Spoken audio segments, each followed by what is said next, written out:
Sabah al khair, good morning, dear listeners. You're listening to Radio 3CR on 855 AM and Palestine Remembered with Robert Martin, Nasser Mashni, and Yusuf Ahmed al-Rimawi.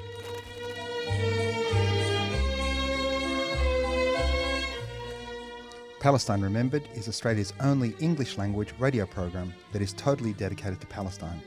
We'd like to welcome those listening on 855 and those that will join us on podcast at 3cr.org.au.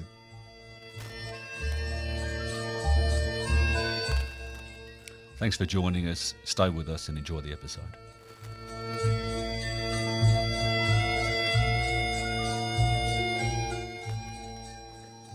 Good morning, listeners, and welcome to another episode of Palestine Remembered. We're doing this show live today. We couldn't organise a pre-record because we just knew how dynamic the situation would be in Gaza. We'll be doing some talkback, so if you feel up to it, you can call in on 9419-8377, 9419-8377, or you can send an SMS, 0488 809 855, 0488 809 855. I'm going to share some of my reflections, but if you want to call in and share some of yours, or have an opportunity to share some of your pain, and perhaps we can have a virtual or over the air hug. I don't need to explain to our listeners just how dire the situation is in Gaza. Overnight, the UN was told by the Israeli army that half of Gaza was going to have to move to the other half. There are 2 and a bit million Palestinians in Gaza. 1.1 million of them were told to move south.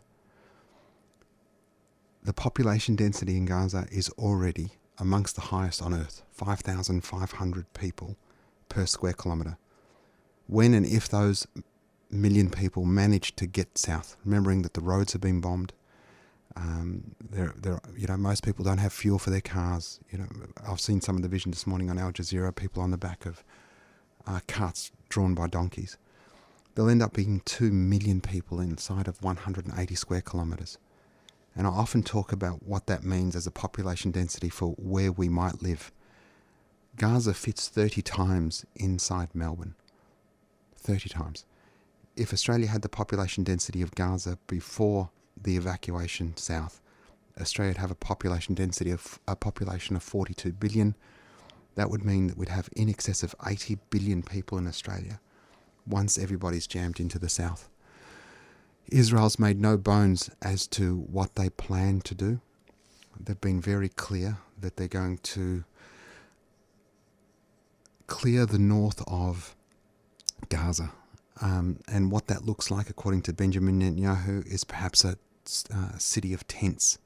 He claimed in all of his bravado that he would turn Gaza into a deserted island. Palestinians in Gaza have been facing a horrible metric. Do they actively participate in another ethnic cleansing? Are they going to willingly walk south? And what does walking south mean? What does walking south look like? Walking south means you are hoping that something is going to be there for you, that somebody might open the door for you, that there might be a room in a family member's house that you might be able to jam your family in there. Already in that mass panic to move south, Israel has bombed a truck. They killed and incinerated something of the order of somewhere between 15 and 40 people who had taken literally the order to move south for safety, and it ended up being their own death certificates. The Israeli Defense Minister has called Palestinians human animals, and he's told his generals that they should operate without restraint. Genocide is not an easy word. It's a very loaded word. But cutting the power, food, medicine, water off to 2 million captive people is a genocide. Israel has created the world's largest open-air prison camp as described by David Cameron when he was Prime Minister of Israel, of the United Kingdom. Israel's now turned that into a concentration camp. The death toll is over 600 children. There are 50,000 women in Gaza who are currently pregnant. 5,500 of them are going to give birth in the next 4 weeks. 1,000 children in maternity wards. 100 of them in humicribs with no power. The death toll will be in the tens of thousands of people. And Western governments have stood idly by, and I won't even say idly, because idly means that they just let it happen. They're active participants in what is going to be a Palestinian genocide. We are bearing witness to the greatest moral failure of Western governments ever. After World War II, we said never again, and never again should have been for all of us. Any legitimacy the West has to moral superiority, to democracy, to human rights, to international law is completely and absolutely bankrupt. And Palestinians will never forgive them. We will never forget. Our supporters will never forgive them and never forget how they stood by and let an entire population suffer and die and burn.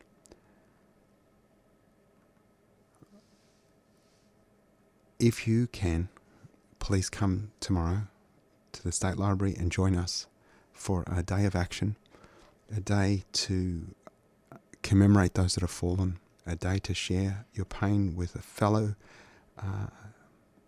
supporters of humanity, of caring for Palestinians, and to tell the Palestinians that whilst the world may have no moral compass, that we maintain ours. I've been speaking to politicians. I've been on every TV show or radio show that I could be on, begging. I'm not sure if it comes across as me begging, but I'm not sure that I could do much more than lay myself prostrate, hoping to humanize our kids. The sad reality is we're living in a country now with a media that doesn't allow a Palestinian, an Australian Palestinian, the opportunity to mourn a Jewish death. I've endeavoured to express as best I can my sympathy for the deaths of the innocent deaths in Israel. Because all life is sacrosanct. All life is precious. Every baby is precious. Nobody's pain is different when you're mourning the death of an innocent, whether that child died at the end of a masked gunman, or whether that child died because an Israeli pilot dropped a 1-ton bomb on a residential building. The pain is 100%, and it's 100% the same. The fact that we can't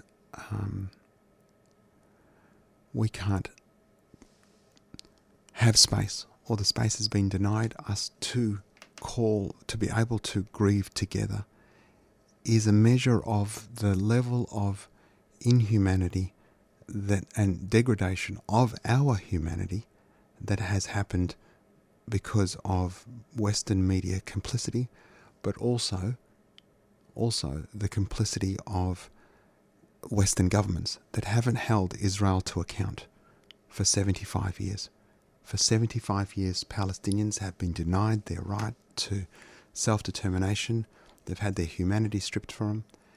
And we've got to the point now in the Western media where attending a rally in solidarity with the Palestinian people is described by the Western media or mainstream media here in Australia as akin to supporting Hamas.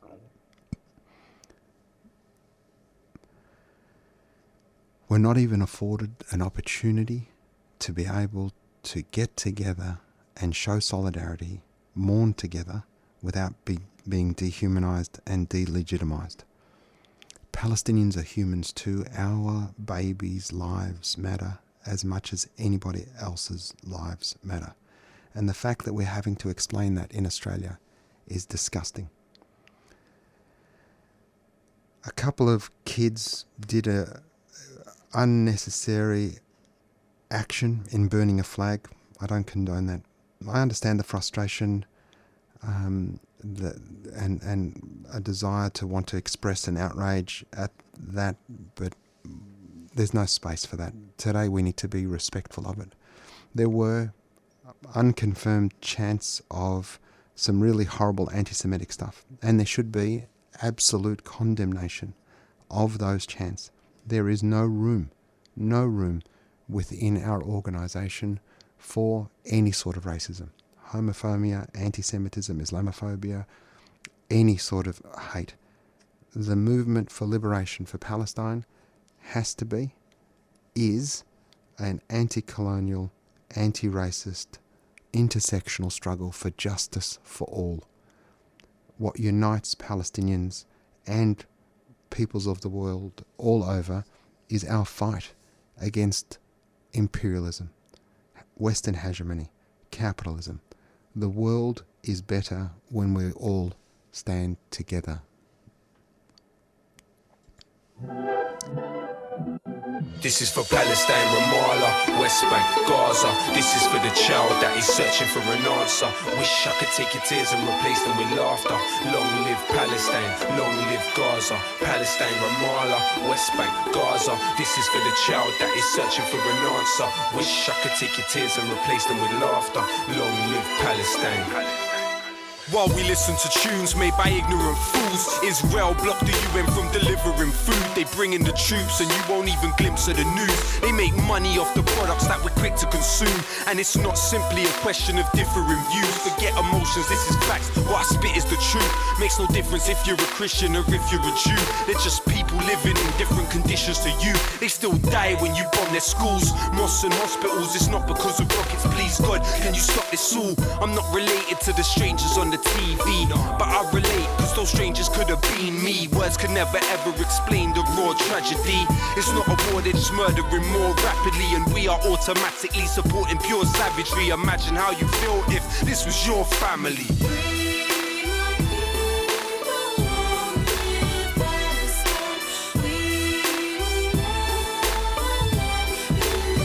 Sing it with me now. Free, free Palestine. Free, free Palestine. Free, free Palestine. Free, free Palestine. Free, free Palestine. Free, free Palestine. Free, free Palestine. Free, free Palestine. Palestine remains in my heart forever. We stand for peace, times of war. We shan't surrender. Remember, it didn't start in this dark December. Every coin is a bullet if you're Marks and Spencer. And when you're sipping Coca-Cola, that's another pistol in the holster of them soulless soldiers. You say you know about the Zionist lobby, but you put money in their pocket when you're buying their coffee. Talking about revolution sitting in Starbucks. The fact is, that's the type of thinking I can't trust, let alone even start to respect. Before you talk, learn the meaning of that scarf on your neck. Forget Nestle. Obama promised Israel 30 billion over the next decade. They're trigger happy and they're crazy. Think about that when you're putting Huggies nappies on your baby.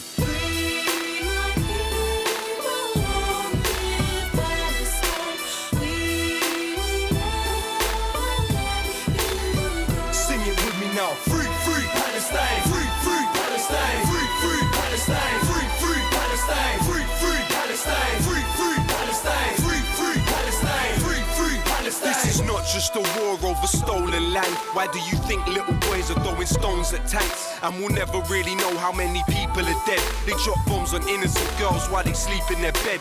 Don't get offended by facts, just try and listen. Nothing is more anti-Semitic than Zionism. So please don't bring bad vibes when you speak to me. There's plenty of rabbis that agree with me. It's your choice what you do with this message, don't get it confused. I view this from a human perspective. perspective. How many more resolutions have to be violated? How many more children have to be annihilated? Israel is a terror state, they're terrorists that terrorize. I testify my television, televise, I'm telling lies. This is not a war, it is systematic genocide. But whatever they try, Palestine will never die.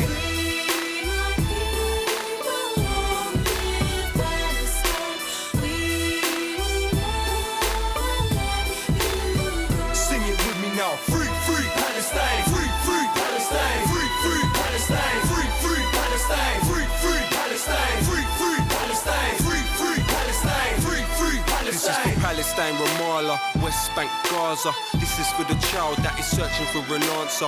Wish I could take your tears and replace them with laughter. Long live Palestine, long live Gaza. Palestine, Ramallah, West Bank, Gaza. This is for the child that is searching for an answer. Wish I could take your tears and replace them with laughter.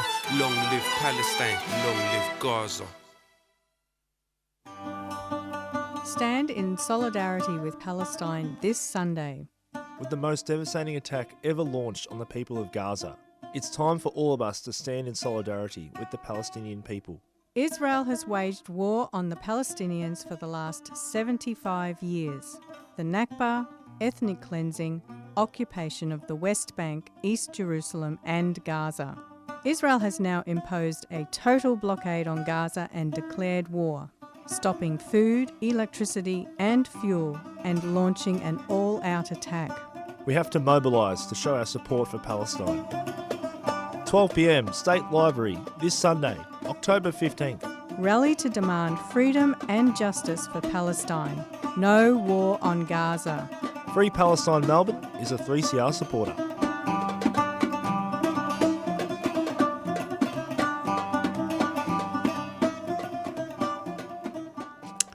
And thanks for staying with us, listeners.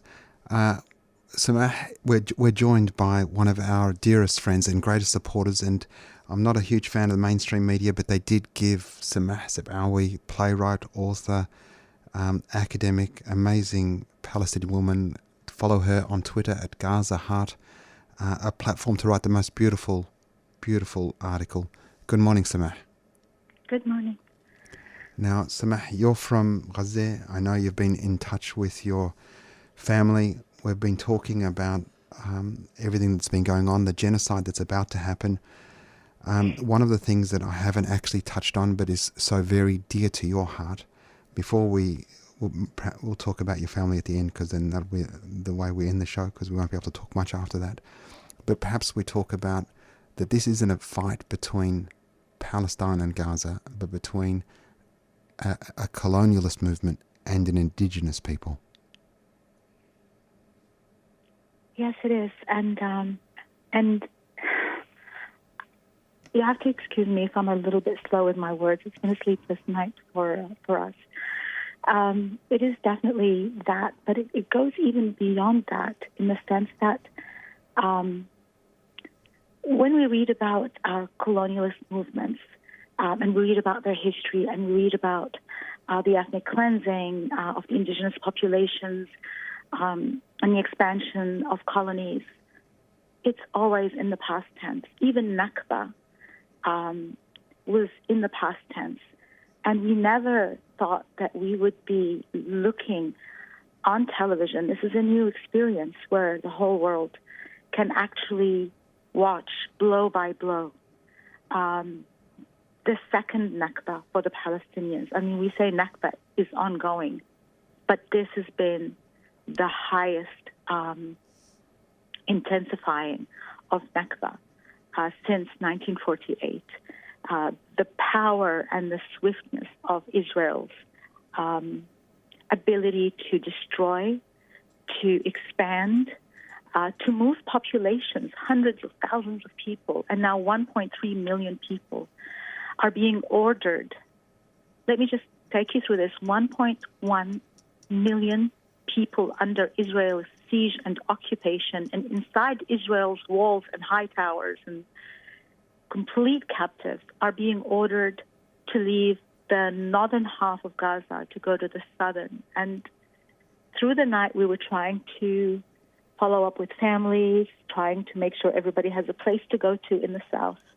a house to go to, cars. Cars were a problem. Safety on the way was a problem. We lost a cousin, his wife. They were killed in their attempt to escape, to follow Israeli orders, really. Some people stayed in their homes, and who knows what their fate is going to be. We're watching. And they stayed because they've got elders that they couldn't get out. My auntie was literally carried out of her house. And so the difference here really is about something that is happening right in front of us, right under our eyes. And there is sympathy around the world. And there's a sense of disgust at what Israel's doing. But where it matters, where decisions are made, where political decisions are made that could potentially save lives, there has been no will to do so. And so, yes, it is settler colonialism, but in real time. And I think it's quite, on a day like this, when Australia itself is actually struggling with its history of settler colonialism, you get a lot of people saying, it happened in the past, we would never let it happen now. This is something in the past. Why should we really pay for it now or amend it or try to reconcile it? With the Palestinian tragedy that's unfolding, it's happening now, and still people are not doing anything about it. So it's a failure of humanity in general. It really is. Yeah. Samah, you were there only a couple of months ago. Yeah. Yeah, I was. And it was as normal as Gaza can be, as normal as prison can be, yeah? It was. It was actually more beautiful in the sense that people really... I think of Rafid Ziada's We Teach Life, Sir. People really take advantage of every second to live life to the fullest in a way I have not seen in any other part of the world. Yes, there was despair amongst the young because there were no jobs, because Gaza's closed off. There is a siege. There are all these issues. And the miracle of Gaza is, despite all of these issues, people can still manage to tap into their humanity, to tap into their sense of humor, to tap into their love for life, and to be open and hospitable to their cousins and their families who come from abroad, who have very, very different lives to theirs. Young people in Gaza don't get to even leave Gaza. And then their cousins come from the U.S. and from Australia and from all these places. They immediately open their arms to them. And there's no sense of... it's really hard to describe. It was magical, and I am so privileged. And I feel that I wish everybody had gotten to see Gaza just before it was wiped. Sorry. That's okay, Samah. It's, people talk about, whenever I invite friends to home and mum and Samar cook for them, and, they get a sense of what love actually is when they see our families together and embrace. And, I live with my mum and my brother and his families, and there's 11 of us in our own little village. And it's our endeavour to replicate our bit of Palestine here. Yes. But when non-Palestinians see that, they're just flabbergasted to be hugged by all of Gaza for 2 months or that you were there, but 2 million people, full Palestinian love. It's a model for what the world should be. And it's I was looking at the buildings, and I think, I've been shocked up by all the Israeli wars on Gaza, but this time has been at a very personal level, and then I understood why. I look at these buildings that are crumbling under Israel's bombardments, and I know that when I was in Rimal, and I was walking in the streets, and I looked at these buildings literally every day when I was having my morning coffee, because I lived in one of these high-rises And I would be looking over at all the buildings around me and the rooftops, and every building had a story, and every story was one of just incredible survival skills, incredible ingenuity.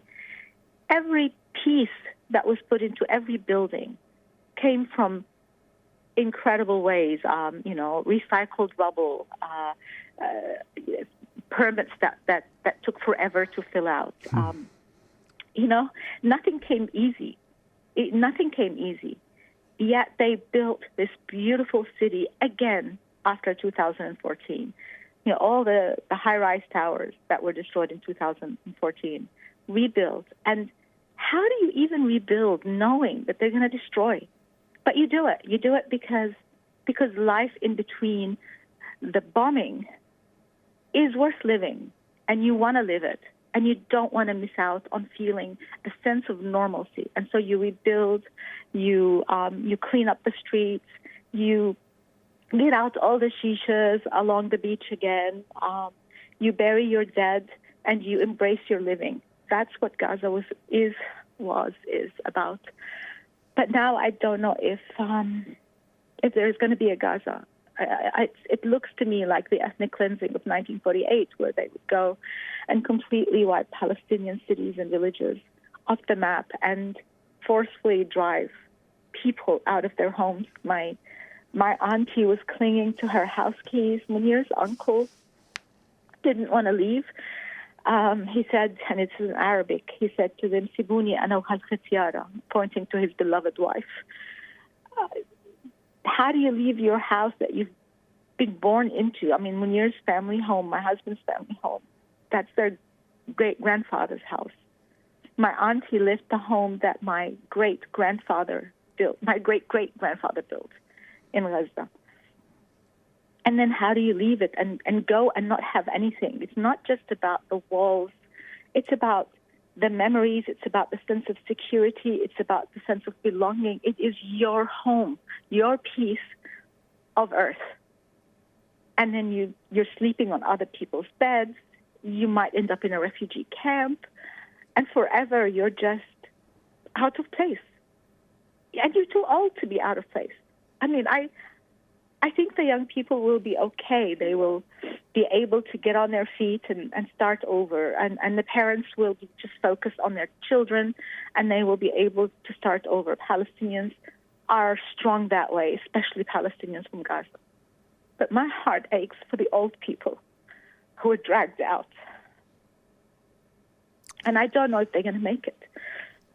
They're also heartbroken. I don't know if they're going to make it. Yeah. Samah, thank you so much. Samah will join me as one of the speakers at tomorrow's rally. Make sure you get along. State Library, 12 o'clock tomorrow. We'll be marching and speaking again in front of the State Parliament. If you have the capacity, ability, or have done so before, come along for martial training at 11 a.m. Otherwise, I hope to see you all at 12. Thanks for listening. Share the podcasts, tell your friends, and remember, there's never been a better time for Free Palestine.